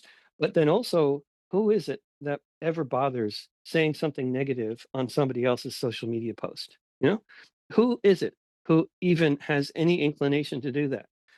I've been on social media now for 20 years, and I'm pretty sure I can say, in all accuracy, I have never gone on someone else's social media post and denounced them for what they said. I think maybe once said something that was mildly critical, um, to a good friend, and I did it in a public comment on a post. I think I did that once, and I didn't feel good about it, and I never did it again. And who is it? Who is it who does this? Who ever does this? And why do they ever do that? And what do they think they're going to accomplish by doing that? I mean, I don't. By the same token, who is it that gives a bad review to an independently owned restaurant? Like, who bothers to do that? I don't know. I don't understand. You know, I would only give a bad review to a police station or a landlord. Like, why would anybody do that? I don't understand. But, there's a lot of things I don't understand about humanity. But I think I'd start with there, like questioning, like, why would you ever go on somebody else's social media post and say something, denounce them for their post? Why would that ever possibly be a useful thing to do? Why would that be a good way for you to use a second of your time? How are you advancing yourself or humanity or the world or doing anything remotely useful in that action? I don't know why people ever even bother in the first place. But, I don't understand a lot of things about people. It's true, but this has raised concerns for me over many years if the internet is not its own mental hospital, I call it, or a magnet for sociopathy. Well, that's what it is. I see things I don't agree with, but I don't go on and say, you're contributing to the death of X group, or don't you get it? You're so fucking stupid. The kind of comments I've had to read. I know. Obviously, you're only going to throw gasoline on the fire, and that's not a form of communication. No. End of. But of course, you can see why the bots would be doing it. They do it all the time because they're going to, and of course, so many of these so-called people you're talking about who are saying these things are not people. You can be sure of that.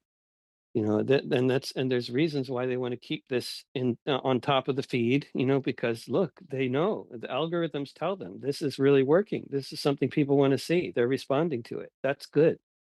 Just like when I post a picture of myself, with a Palestine flag T-shirt on, that's going to attract the pro-Israel trolls, and that's going to push that selfie onto the top of the feeds of everybody I'm connected with on Facebook.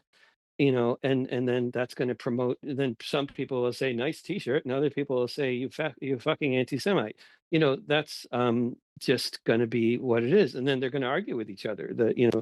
Some people are dumb enough to argue with the bots who are calling me an anti-Semite, and and of course the bots answer back all the time. They're programmed to, very quickly respond to anybody that attacks them. So that keeps lots of people and lots of bots occupied and lots of advertising sold, and it is just all such a pointless exercise. And we know that it's going to happen. It was when we post anything, that is getting seen. It's not even about whether it's controversial. I post a lot of stuff that doesn't get anybody having discussions or arguments because nobody sees it.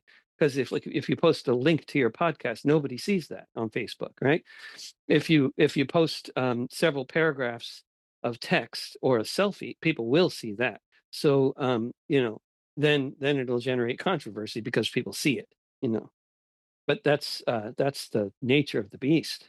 Do you think that there will be some kind of movement? I'm not thinking of breaking the machines as per the Industrial Revolution, but perhaps amending the machines. I think that is exactly the kind of movement. I mean, not amending, but well, because amending, I mean, they're already amended. I mean, it's just a question of people uh, somehow or another figuring out how to not use any of the corporate platforms and just use the independent free internet, like websites but it's a tall order. But another option would be just unplugging entirely. And that's the kind of future that I imagine in my hopeful moments is something that we might be seeing, and we might be seeing it much sooner than we think. If some of the more dystopic predictions are true about what is coming down the pike over the next few months in terms of the capabilities of AI agents to turn the internet into a completely unreal, domain of misinformation and controversy and idiocy, even much more than it is now. That's a lot of the predictions about what's going to happen with all these AI agents unleashed on into the internet over the next few months. And I think that those predictions, I don't know if they're true because, of course, the platforms are going to be using AI agents to try to prevent the places from becoming completely useless. So, I mean, who knows whether the predictions are true? But if that kind of thing, and I think that kind of thing is already happening with like the prevalence of what we used to call deep fakes, now being everywhere. More and more people will be realizing that nothing they see online is reliably true, and and I think one of the reactions to that is going to be just not to believe anything and just to become more of a nihilist. But another possible reaction to that might be to actually unplug, turn off your devices, go outside, and actually start interacting with people in the physical world. I think that could happen, but I doubt it will happen unless there's an organized movement out there to draw people to those physical places. There's like a real organized movement that is aiming to achieve that kind of thing. It could also be a Darwinian end result of sorts. And I Hmm. mean that the more that the people are staying inside and not moving, people's health is failing. They will die and they will not live long lives if they Yeah. continue to. No, but I hate to be like this. No, it's real. It's real. Yeah. What is it? Like 60% obesity rate now in the United Yeah, States. 60%. it's not just the US, it's also Canada and Mm, Mexico, and it's not a coincidence. They're mm, contiguous geographically. I was living in Mexico when I saw the yeah. effect of American fast food there, and Yeah. it's another duh moment. But I do worry that we have to all breathe the same air here. And seeing people say, you sound ignorant and uneducated, and get educated about trans people, get educated about this and that. Even the people who support the genocide in Gaza, which I deem to be one of the most horrific violences that we are living through, not to mention Sudan, not to mention many other horrific acts. Like everyone's on about Jeffrey Epstein.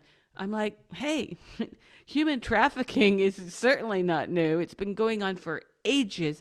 And I've worked with human trafficking. What Epstein did was horrible, but we're not talking about what happens to black and brown kids that are chopped up for body parts for transplants. Let's talk about that. Yeah. Yeah. Right. And I don't want to be one upping on the disaster No. scale or the oppression Olympics, but I think it's really important. Yeah. And someone will call you, will say that you're doing that, of course. Yeah, yeah. No, but it's important that we keep ourselves grounded in reality. Yes, let's go after all those who were involved with Epstein, but please, can we not do he's in the same photo frame? Please. Let's also go after the organ harvesters from the IDF. How about that too? Yeah. Exactly, exactly. And no, we can't talk about that because you're a horrible person. You're uneducated. You are listless, listless. And it becomes now I think that's the last experiment I've done on Facebook because I don't want to denigrate the people who I'm friends with on Facebook, most of whom I've thousands and thousands of followers and I have never met them. And I don't want to denigrate them and just say they're ignorant and whatever. But I do find that the level of conversation when I try to challenge the current narrative has been disastrously moronic. Yeah, and if you know that, I mean, it's of course, and it will continue to be, you know. I mean, and especially if you're talking about any kind of sensitive issue, you know, you can expect that will continue, and it will continue regardless of what your, you know, people you actually know in this world think or do or say, because so much of that will continue, um, because of troll farms and bot farms that are intentionally, you know, and methodically engaging in those kinds of you know, arguments around controversial issues as a matter of their programming. That's just going to continue to happen. It's you know, it you can say or think anything you want about the actual humans that you're connected with on Facebook or some other platform, but anything you say or think may or may not be actually relevant to anything that's going on, because the bots will do their best to set the stage and create the atmosphere for other people to be, you know, communicating within in the first place. So, I mean, they will always be pushing the discourse towards the gutter, you know, as with every comment, you know. So like whereas it used to be possible to engage in dialogue, including on the internet, you know, where you could convince people of an argument, um, or have a meaningful discussion where people's opinions might change in the process. You know, the bots and the way that they structure things now guarantees that that's not going to happen on Facebook. You know, I mean, maybe it'll happen in a group discussion, you know, with a few people where you all know who they are, and none of them are bots, and you can verify that, and there's only 8 of you in the group, you know, that kind of thing. But if it's a remote, if it's just between your so-called friends or some kind of public or semi-public thread on your wall, that's not going to have any kind of reasonable discourse. And one of the you know, one of the positive developments among the youth these days, as I know as being a father of a 20-year-old, is you know, they're completely disinterested in these public forums generally, and any kind of stuff they do online is in small groups with people that they know. You know, that is becoming much more the case, and that's a really positive development. It is not necessarily becoming more the case that they're getting off of devices and going out and doing things physically. I mean, they're just as you know, hampered by, you know, technology as other generations as far as that goes, or more so. But they are changing practices and not necessarily doing this sort of public debates and trolling or being trolled, or they've seen past this kind of stuff to, and they're looking for more private spaces, and that seems like a positive development, at least. Yes, that is definitely one. I've noticed that the younger generations, I'm not talking about 30-ish years old, but younger than that, are, No, are, but are souring. teenagers, Yes, yeah, absolutely. yeah. And in that also hand in hand with the pleasant news that more and more and more Republicans are revolted by what Israel is doing to Gazans and Palestinians. I'm pleased that that message has gotten out there. And that's one of the upshots of social media. I do not think it would have happened without it. Well, that's no, no, it was, it would have happened without it. It did happen without it. 26 years ago, when the Second Intifada started, there was a massively huge number of people in this country who, despite not seeing anything on, you know, the non-existence of social media, they still figured out what was going on. The internet had a big role to play in that. but they certainly didn't get it from mainstream media. And there was a big Palestine solidarity movement in this country that was bigger 26 years ago than it has ever been since then. Oh, yes. No, I'm not saying that, but that was a leftist movement. I'm talking about Republicans. Republicans have shifted course on Israel vastly. Not all, of course. Well, and to the extent that that has happened, I agree that that is surely has something to do with social media, but just not just social media, but specifically certain platforms that have now been bought by Larry Ellison's son. So, like TikTok, I mean, TikTok, I think the main reason why both Trump and Biden administrations were up in arms about TikTok was just because their algorithm was showing people that there was a genocide happening in Palestine, and the algorithm of other platforms was not doing that, and that's very evident to see when you look at the different platforms and what kind of stuff is coming up in your feed. But at least on other platforms, even on like Instagram, you might not be getting much of an impression that what's happening in Gaza itself, but you were at least seeing that there was a lot of marches happening and a lot of people marching around with Palestinian flags. So that even Instagram was you know allowing people to see that there was something happening. But that's going to be the way that the pro-Israel, I don't hesitate to call it a lobby because it's so much bigger than that. The massive global The deep state. pro-Israel network, the deep Yeah. state, the Yeah. conspiracy, or the Yeah. many conspiracies.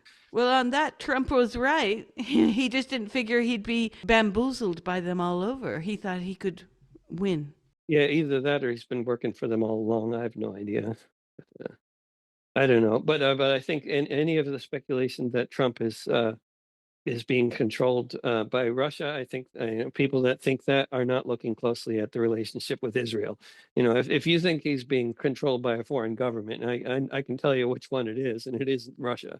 But then, as other intelligent people say, the U.S. has plenty of reason to be, doing really stupid imperialist things without the help of Israel. But I'm sure there's lots of help from Israel. And do you think cancellation is over? I mention this because another brouhaha on my wall was after Charlie Kirk's death, and I had interactions about the fact that people were exaggerating, in my mind, what was going on. Oh, now the right's going to take over. I'm like, are you nuts? They were saying they're now no platforming all of us. And I said, no. They tore a page out of our book. Remember? We were killing trans people with words. Remember that? They're doing that. That's all. It's blowback time. But I don't think we're going to be expecting some kind of mega takeover of free speech. Yes, we saw what happened with those purporting to be on the side of the First Amendment. All of them changed course the second 7 October occurred. We saw it. We've been watching it in real time.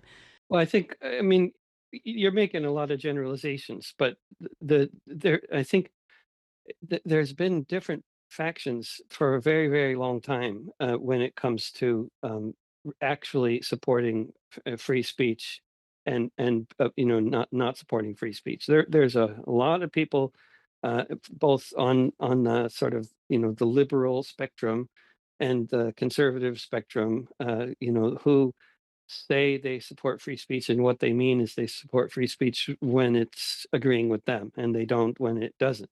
And then there's people, both conservative and progressive ends of the political spectrum, who have a much more principled belief in free speech. And then there's complicating all that are, of course, the corporate media and the social media algorithms that challenge for everybody, really, the idea of free speech. If by free speech we mean a corporation can decide to, if algorithms are free speech and money is free speech, I mean, because that's the people, some of the people advocating for free speech, like say Glenn Greenwald, he doesn't seem to care about algorithms or think that algorithms are relevant to the discussion about free speech. But it seems to me that they're central to it. If you're going to have free speech, you have to be able to control the algorithms, or you have to have public, some kind of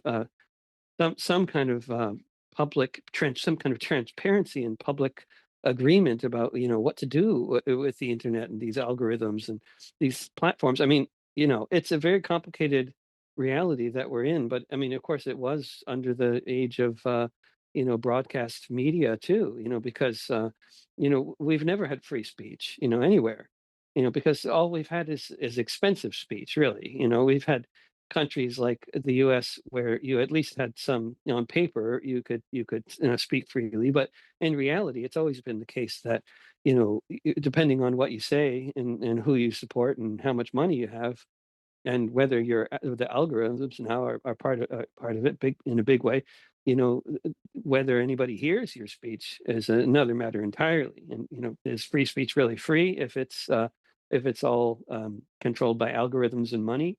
Mhm. I would say it's certainly not. Absolutely not. But it's Well, I wasn't generalizing for the sake of generalizing. It's just I think that sometimes we need to understand. I always try to break through this idea that a lot of people have on the left that Trump is the biggest obstacle to he's the evil of all evils.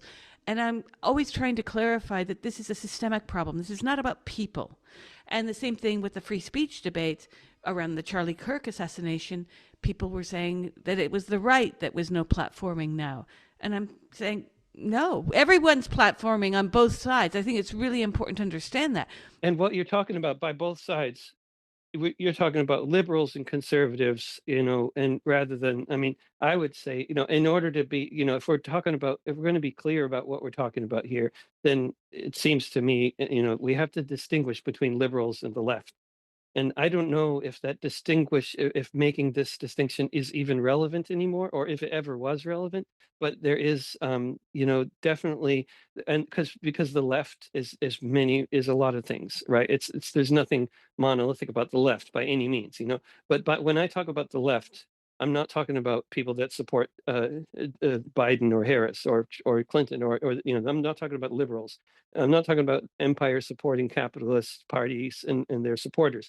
I'm talking about the left, by which we mean, like, in Europe, when we talk about the left, we're not talking about the social democrats. We're talking about the parties to the left of them, right? And that's what I'm talking about, and and then within the left, there's always been divisions, but in terms of free speech and not free speech and all sorts of other divisions, but the liberals, who think that Trump is the root of all evil and can't see what a completely corrupt imperialist, colonialist, capitalist party the Democrats are, pro landlord, pro oil company, pro bank. I mean, if they can't see that, they're not part of the left by any means. This is a confused liberal phenomenon, and they always are talking about the Republicans as being the root of all evil, just like the Republicans talk about the Democrats as being the root of all evil, and they call them the left. But we're talking about these two completely dysfunctional parties in a totally dysfunctional, money-driven system that confuses us all by using terms like right and left to describe, Right. talking about like maybe left of center. So that's why I don't even specify anymore because I find that the neoliberals are just conservatives with interesting hairdos at this point. I don't really see a difference between the two parties except for a few instances, a few moments. And we've got some of the greatest critics of Trump coming out of the Republican Party, ironically. Where are the Democrats opposing all of these wars that we've been funding or false flagging? So there's a lot there. They're on the streets. They're not elected. I mean, the Democrats get elected by the war corporations that fund their campaigns. It's always been like that. That's right.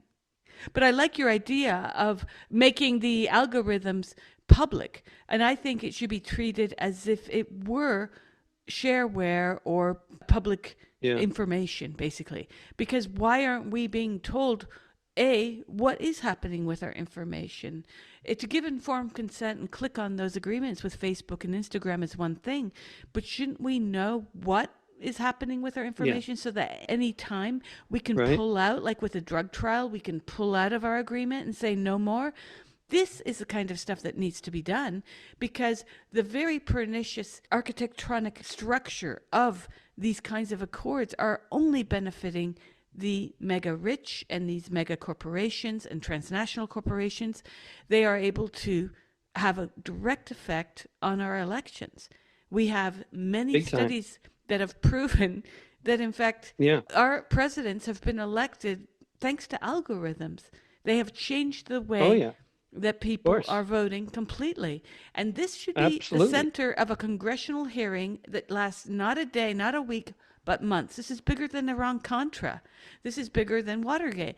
And this is not being handled seriously. Yeah. No, and because we don't have a serious Congress, we have a bunch of stooges that are elected by, it's an auction. They're all serving the interests of corporations, pretending to run a democracy. And let's get real. I mean, they're not going to solve our problems by any means ever, unless there's a mass movement.